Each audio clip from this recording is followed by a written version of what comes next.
महाभारत कथा। कैसा था पांडवों का महल, माया सभा, जिसमें लगे थे सोने के 1000 खंभे। असुर ने 14 महीने में बनाया। पांडवों के महल, माया सभा की गिनती पूरे ब्रह्मांड का सबसे सुंदर महल कहा जाता था, जिसे एक असुर ने बनाया था। कैसा था वो महल, जानिए। महाभारत की कहानी श्री कृष्ण और अर्जुन के इर्द गिर्द घूमती है। अर्जुन पहले से शादीशुदा थे, लेकिन उन्होंने श्री कृष्ण की बहन सुभद्रा से भी विवाह किया। अर्जुन सुभद्रा के विवाह के बाद श्री कृष्ण और बलराम तमाम उपहार लेकर इंद्रप्रस्थ आए।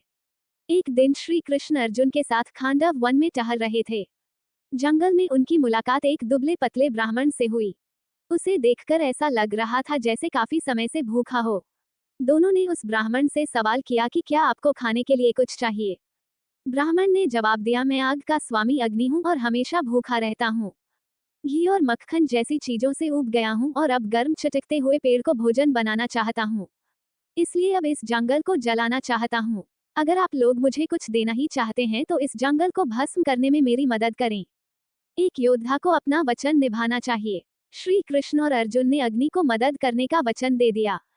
अर्जुन और श्री कृष्ण ने अपना वचन पूरा किया और अग्नि को खांडव वन जलाने में मदद की। तक्षक नामक एक सांप उस वन की रखवाली करता था, जो इंद्र का बहुत प्रिय था। संयोगवश उस दिन तक्षक खांडव वन में नहीं था। इंद्र ने अर्जुन को रोकने की तमाम कोशिश की, लेकिन रोक नहीं पाए। जब जंगल जल रहा था तो उसमें से माया नाम का एक असुर निकला, जो आग की लपटों में फंस गया था। जंगल जब लगभग नष्ट हो गया तो अर्जुन और कृष्ण यमुना नदी के किनारे आए। वह असुर भी उनके पीछे पीछे चलने लगा। उसने श्री कृष्ण और अर्जुन से कहा कि आपने मेरी जान बचाई है, इसलिए जो कहेंगे वह करूंगा। माया एक प्रतिभाशाली शिल्पकार था। उसने पांडवों को अपनी नई राजधानी इंद्रप्रस्थ के लिए सबसे आलीशान महल तैयार करने का प्रस्ताव दिया, जो खांडव वन के करीब था। श्री कृष्ण और अर्जुन ने हामी भर दी। 14 महीने बाद उस उजाड़ धरती पर एक भव्य महल बनकर तैयार हुआ। पांडवों ने उसका नाम माया सभा रखा। कैसा था पांडवों का महल, माया सभा। महाभारत में जिक्र मिलता है कि पांडवों के माया सभा में सोने के 1000 खंभे लगे थे।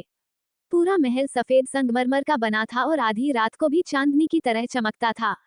महल की खिड़कियों में सोने की जालियां लगी थीं और गलियारों में चमकते रत्नों के दीपक लगे थे।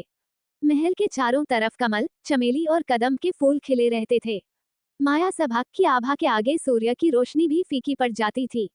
नए महल में जाने से पहले पांडवों ने प्रार्थना और अनुष्ठान हवन किए। नगर में बड़े भोज आयोजित किए गए और पड़ोसी राज्यों से राजकुमार और राजाओं को समारोह में आमंत्रित किया गया। उस उत्सव में कौरवों को छोड़कर सब आए, हालांकि उन्हें भी विधिवत आमंत्रित किया गया था। राधे कृष्णा। आपको ये कहानी अच्छी लगी हो तो सब्सक्राइब, लाइक, शेयर और कमेंट करें। धन्यवाद।